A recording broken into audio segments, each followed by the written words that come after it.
Good morning guys. Ayan. Meron tayong for today's video ngayon ay June 16, 2025. Ayan. Mag-harvest tayo ngayon ng lettuce. So kahapon, grabe yung dito, yung ulan dito sa Canada. Dito pala kami sa Edmonton, Alberta, Canada. At ayan. So, grabe yung ulan kahapon. May kasamang maliliit na snow. Ang tawag nila doon ay hailstorm. So, natakot ako kasi baka masira sila. So, buti na lang. Ayan, hindi sila nasira. Ayan. Pero ngayon, try kong i-harvest yung iba na malalaki na. Kasi baka mag-ano sila, yung maging mapait ba. So, ayan. So, bago natin sila i-harvest, ayan, ikukwento ko muna sa inyo. I-share ko muna kung paano ko siya itinanim. Ayan. Next video. So, ito guys, yan. First step, syempre, dito muna tayo sa seeds. So, ito ay nabili ko sa Dollarama. Ito ay 0.99 cent lang. 0.99 cent dollar. At ayan, nag-start akong ilagay siya sa buhangin. Kasi ito lang yung available ko eh. So, nilagyan ko siya ng cardboard galing sa tray ng eggs. So, ayan, experiment lang. So far, ang tagal niyang tumubo. Pero at least, ayan, kahit pa paano, ayan, na-transfer ko na siya dito sa lupa. Ayan, sa ating small garden. At ito na ang kanyang day 2. Ayan, day 5. So, mapapansin nyo, meron akong nilagay na mga bottle. Ayan. Ito ay nilalagyan ko ng mga kitchen waste na galing sa ating kusina. Ayan. Yung mga hiwaan ng gulay or prutas ay pwede nating ilagay dito bilang natural fertilizer. Ayan. Katulad nito. So, ayan, nilalagyan ko siya ng hiniwang apple and banana. Ayan. Banana leaves. So, ito magsisilbing fertilizer niya since wala akong nilalagay na ibang fertilizer kundi organic and natural lang po tayo. So, ayun, nilalagyan ko siya from group o I think 4 sila na group and then lalagay ako ng bottle or plastic bottle at lalagyan natin ng kitchen waste.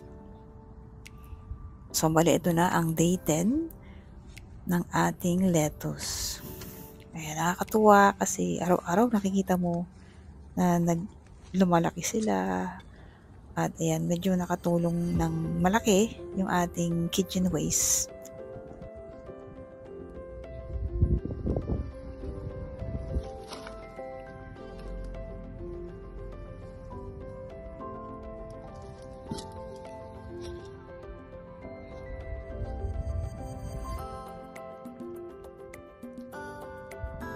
So, ayan guys, this is day 15. So, ang pagkakaalam ko kasi, ang lettuce ay pwede mo siyang i-harvest ng 20 to 25 days. So, day 15, so 5 days na lang. Yan, pwede na natin siyang i-harvest.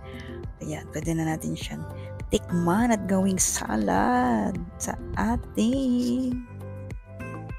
Ayan, ito na. So, ito na yung araw na ating sisimulan ang pag-harvest. So, may nakita ako kasing technique na hindi pala siya dapat bunutin if i-harvest natin. So, kukunin lang natin yung matured na parte ng kanyang dahon at iiwan natin yung maliliit na pwede pang mag-grow at pwede pa natin siyang magamit sa mga susunod na araw.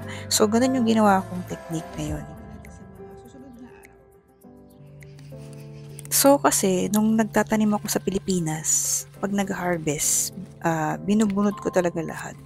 So, may nakita akong video na hindi mo naman pala kailangan siyang kunin lahat.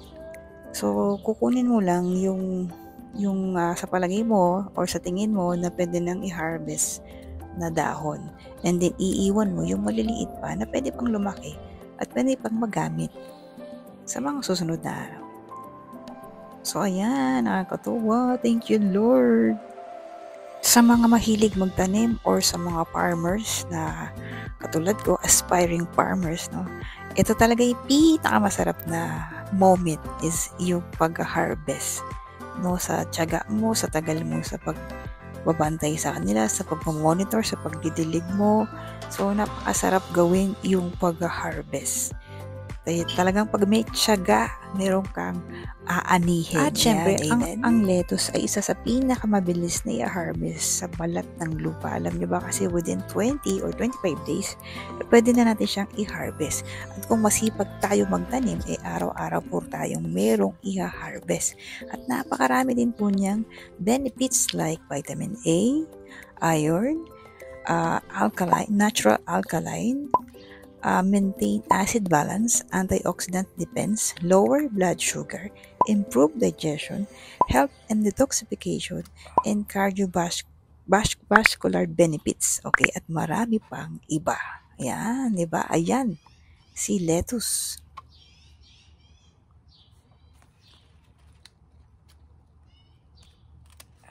Bango. So, ayan, bali, ito na yung na-harvest natin. So, ayan na siya ngayon. So, yung mga bago kong tanim, ayan, nasira siya kahapon dahil sa hailstorm. So, ito na siya ngayon.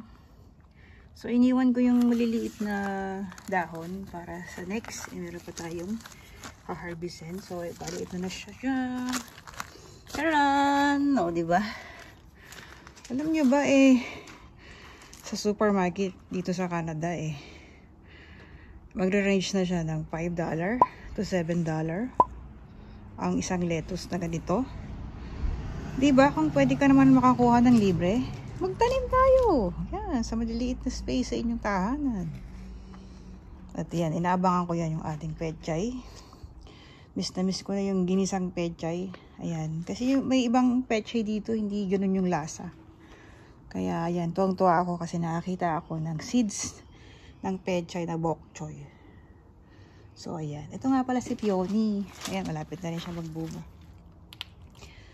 Ayan, at pinakikilala ko rin sa inyo si ayan, si ano nga ba to? Onion leaves. Ayan, napakasipag niyang magdahon.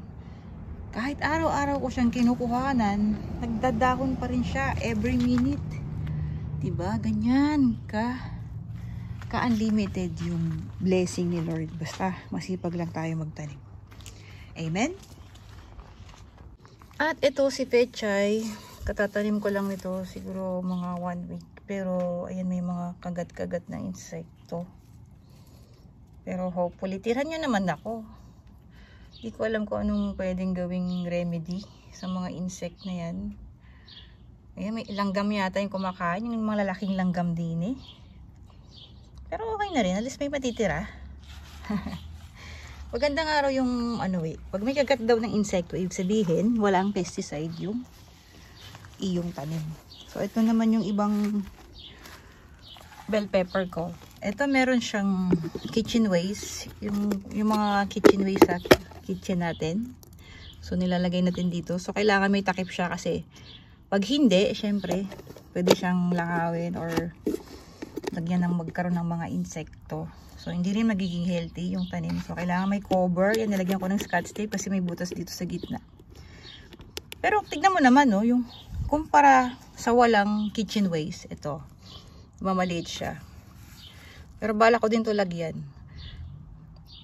Kumpara sa merong kitchen waste, ba? Ang lusog-lusog niya. Ang laki ng difference niya kapag may kitchen waste. Kasi dito na makukuha yung nutrient kung kulang man sa lupa or kulang man sa mga fertilizer. At least safe, organic at hindi nakaka-apekto sa ating kalusugan pag ating kinain. At syempre katabi niya si apple. Ito yung crab apple, sabi ni ate. Pero pag malaki na yan, dadalhin niya doon sa kanyang property. Hopefully, makasurvive sila. Ayan, ito nga pala yung aking mga ibang tanim. Ito ay si bell pepper. Ito ay si, ayan, talbos. Ayan, pinaparami ko siya, pero sobrang bagal talaga tumubo dito. Guys, dito sa Canada. Siguro kung sa Pilipinas to, in 2 months, napakarami na itong dahon. Pero yan, pinapatubo ko pa yung yung iba. And try ko sila i-regrow. Paramihin para mas maraming gulay. Ayan, ang daming tubig kahapon umulan, no. So ayan, kahit ilang araw tayo hindi magdilig, ang tawag dyan ay self-watering. So ayan, dami na namang tumutubong damo.